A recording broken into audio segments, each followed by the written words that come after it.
आइए जानते हैं आज की कुछ अंतर्राष्ट्रीय खबरों को। पहले एक नजर आज की हेडलाइंस पर। दोबारा नहीं होगी नीट परीक्षा, सुप्रीम कोर्ट में केंद्र सरकार का जवाब, सीजेआई की बेंच करेगी सुनवाई। हम अपनी सेना में भारतीयों को शामिल नहीं करना चाहते, रूस ने बताई भर्ती करने की वजह। क्या यूक्रेन पर भेदभाव को लेकर टली भारत रूस के बीच बड़ी मीटिंग, विदेश सचिव विनय क्वात्रा का आया बयान।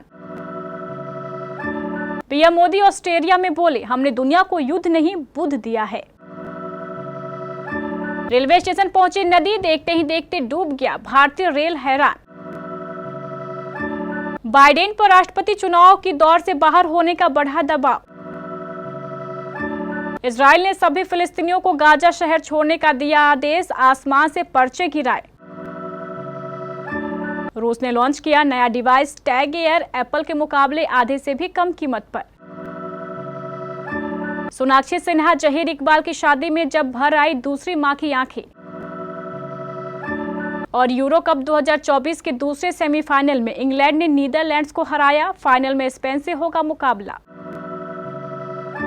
नीट परीक्षा को लेकर बड़ा अपडेट सामने आया है। केंद्र सरकार ने सुप्रीम कोर्ट में साफ किया है कि वे नीट परीक्षा दोबारा कराने के पक्ष में कतई नहीं है। सुप्रीम कोर्ट में पेश हलफनामे में सरकार ने कहा है कि वह यह सुनिश्चित कर रहे हैं कि 23 लाख अभ्यर्थियों पर अप्रमाणित आशंकाओं के आधार पर दोबारा परीक्षा का बोझ न डाला जाए। मामले की आखिरी सुनवाई गुरुवार को सीजेआई चंद्रचूड़ की बेंच करेगी। हलफनामे में केंद्र सरकार ने कहा है कि आईआईटी मद्रास द्वारा किए गए डेटा विश्लेषण में कोई असामान्यता या कोई सामूहिक गड़बड़ी नहीं दिखाई गई है। सरकार ने उठाए गए सभी मुद्दों पर विचार करने के लिए 7 सदस्यीय विशेष कमेटी का प्रस्ताव रखा है ताकि भविष्य में इस तरह की कोई लीक ना हो। अगर एनटीए या केंद्र सरकार की ओर से पेपर लीक के किसी भी अन्य लाभार्थी की पहचान की जरूरत होगी तो नीतिगत स्तर पर एक फैसला लेना होगा।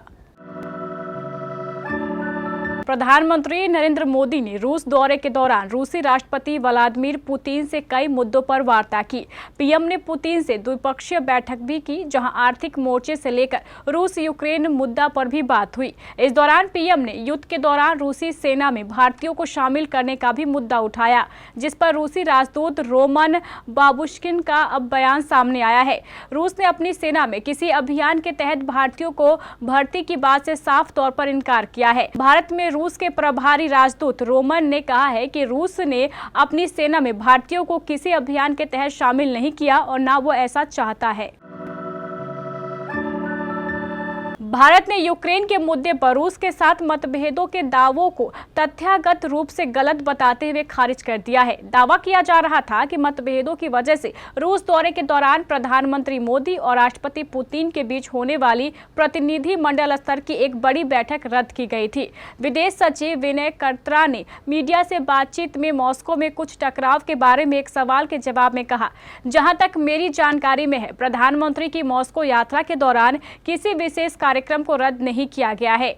विनय क्वात्रा ने कहा है कि मुझे वास्तव में आश्चर्यजनक लगता है, लेकिन इस तथ्यात्मक रूप से गलत, काफी भ्रामक रिपोर्टों में कोई सच्चाई नहीं है। उन्होंने साथ ही कहा है कि वास्तव में प्रधानमंत्री की मॉस्को यात्रा बेहद सफल रही। उन्होंने कहा है कि सच्चाई ये है कि पीएम मोदी और राष्ट्रपति पुतिन के बीच चर्चा दोनों पक्षों द्वारा आवंटित समय से ज्यादा देर तक चली। भारत के प्रधानमंत्री नरेंद्र मोदी ने कहा है कि भारत ने दुनिया को युद्ध नहीं बुद्ध दिया है, शांति का संदेश दिया है। रूस के दौरे के बाद ऑस्ट्रेलिया पहुंचे नरेंद्र मोदी ने बुधवार को भारतीय समुदाय को संबोधित करते हुए भारत की अर्थव्यवस्था, राजनीति, नीतियों और ऑस्ट्रेलिया और भारत के बीच ऐतिहासिक संबंधों का जिक्र किया। उन्होंने कहा, भारत और ऑस्ट्रेलिया के रिश्ते ऐतिहासिक रहे हैं। करीब 200 साल पहले वियना की यूनिवर्सिटी में संस्कृत की पढ़ाई शुरू हो गई थी। उन्होंने गांधी जी की शिष्या मीरा बेन का जिक्र करते हुए कहा कि उनका अंतिम समय वियना में ही बीता था। पीएम मोदी ने इस दौरान भारत के आम चुनाव का भी जिक्र किया। उन्होंने बीते जून में संपन्न हुए भारत चुनावों के बारे में कहा, अभी कुछ ही हफ्ते पहले हुए चुनाव में 65 करोड़ लोगों ने अपने मताधिकार का प्रयोग किया और इतने बड़े चुनाव के नतीजे कुछ ही घंटों में आ जाते हैं। मैदान से लेकर पहाड़ तक बारिश आफत बनकर बरस रही है। उत्तर प्रदेश, बिहार, उत्तराखंड, हिमाचल प्रदेश, असम समेत देश के कई इलाके बारिश और बाढ़ से बुरी तरह प्रभावित है। सबसे ज्यादा खराब स्थिति उत्तराखंड में देखने को मिल रही है। यहाँ निचले इलाके पानी में डूब रहे हैं तो ऊंचाई वाले इलाकों में पहाड़ दस्तक दे रहा है। हल्द्वानी की गौला नदी तो तमाम सीमाओं को लांघकर रेलवे स्टेशन तक जा पहुंची है। यहाँ पूरा रेलवे स्टेशन पानी में डूब गया है। स्टेशन में पानी भरने से ट्रेनों का संचालन प्रभावित हो गया है। कई ट्रेनें रद्द की गई हैं तो कुछ के रूट में बदलाव किया गया है। कुमाऊं के इलाके में पिछले 72 घंटे से लगातार बारिश हो रही है। पहाड़ में जहां नदियां उफान पर है तो वहीं दूसरी तरफ मैदान में तालाब बन गए हैं। हल्द्वानी से लगे लालकुआं रेलवे स्टेशन में तो इतना पानी भर गया है कि यहां ट्रेनों का संचालन ही रोकना पड़ा। हल्द्वानी रेलवे स्टेशन की तरफ भी गौला नदी लगातार कटाव कर रही है, जिससे स्टेशन का प्लेटफॉर्म नंबर 2 खतरे की जद में आ गया है। अमेरिकी राष्ट्रपति चुनावों में डेमोक्रेटिक पार्टी की उम्मीदवारी से हटने के लिए राष्ट्रपति जो बाइडेन पर दबाव बढ़ गया है। इसके लिए दबाव डालने वालों की लिस्ट में ताजा नाम डेमोक्रेट फंडरेज और हॉलीवुड शख्सियत जॉर्ज क्लूनी का है। उन्होंने न्यूयॉर्क टाइम्स में एक लेख लिखकर बाइडेन से रेस से बाहर होने की अपील की। उन्होंने लिखा है कि 3 हफ्ते पहले एक फंडरेजर कार्यक्रम में जो बाइडेन से मिले थे। उन्होंने लिखा वो 2010 के बाइडेन नहीं लगे, यहाँ तक कि 2020 के बाइडेन भी नहीं लगे। इजरायली सेना ने सभी फिलिस्तीनियों को गाजा शहर से बाहर निकालने का आदेश दिया है। इसके लिए इजरायल ने शहर के ऊपर पर्चे गिराए हैं। इस पर शहर छोड़ने का संदेश लिखा है। बताया जा रहा है कि हमास के आतंकवादी इन इलाकों में फिर से संगठित हो रहे हैं, इसलिए इजरायल ने आबादी वाले गाजा क्षेत्र में संदेश भेजना शुरू किया है। फिलहाल अमेरिका, मिस्र व कतर इजरायली अफसरों से युद्ध विराम पर लगातार वार्ता कर रहे हैं ताकि शांति समझौता आगे बढ़ाया जा सके। दीर अल बलाह दक्षिण गाजा में शरण स्थली बने एक स्कूल पर हुए इजरायली हवाई हमले में कम से कम 29 लोगों की मौत हो गई। वहीं भारी बमबारी के कारण उत्तर गाजा में स्वास्थ्य सेवाएं बंद करनी पड़ी। इसी बीच हजारों लोग शरण की तलाश में भागते दिखाई दिए। इजरायल का एक हमला गाजा के सबसे बड़े शहर में फिर से संगठित हो रहे हमास के आतंकवादियों के खिलाफ किया गया। जियो ने भारत में अपना नया प्रोडक्ट लॉन्च कर दिया है। कंपनी ने जियो टैग एयर को भारत में लॉन्च किया है। ये कंपनी का दूसरा ट्रैकर है। इससे पहले कंपनी एक और ट्रैकर लॉन्च कर चुकी है। जियो टैग एयर को आप iOS और एंड्रॉयड दोनों ही प्लेटफॉर्म के साथ यूज कर सकते हैं। ये ब्लूटूथ कनेक्टिविटी के साथ आता है। ये डिवाइस एप्पल फाइंड माई और जियो थिंग्स दोनों के साथ काम करता है। इस डिवाइस को आप भारत में खरीद सकते हैं। इसकी मदद से चीज़ों को ट्रैक करना आसान होगा।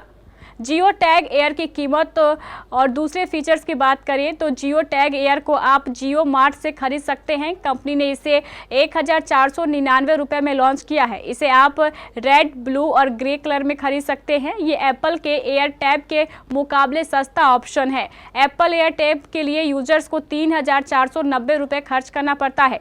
अगर आप एक सस्ता ऑप्शन तलाश रहे हैं तो इसे ट्राई कर सकते हैं। सोनाक्षी सिन्हा और जहीर इकबाल की शादी को लेकर दुनिया कुछ भी कहती रहे, लेकिन दोनों परिवार, दोस्तों और कुछ बेहद खास लोगों के लिए ये एक खुशी का मौका था जिसके लिए वह सालों से इंतजार कर रहे थे। सोनाक्षी ने शादी के 17 दिनों के बाद अपने वेडिंग रिसेप्शन का एक वीडियो शेयर किया है। इस वीडियो के जरिए सोनाक्षी ने उस रात के खास पलों को साझा किया।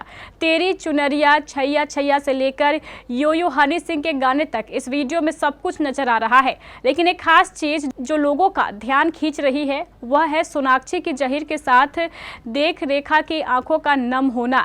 सोनाक्षी सिन्हा की शादी के बाद वेडिंग रिसेप्शन में मेहमानों का मूड कैसा था, इसकी झलक नई नई मिसेज बनी सोनाक्षी ने शेयर कर फैंस के चेहरे पर मुस्कान ला दी है। काजोल, हुमा कुरैशी से सलमान खान तक कैसे जश्न में नाचते नजर आए, इसकी झलक दिखाई दी। इस वीडियो में सोनाक्षी रेखा के इमोशनल होने के बाद उन्हें शांत करती हुई भी नजर आ रही हैं।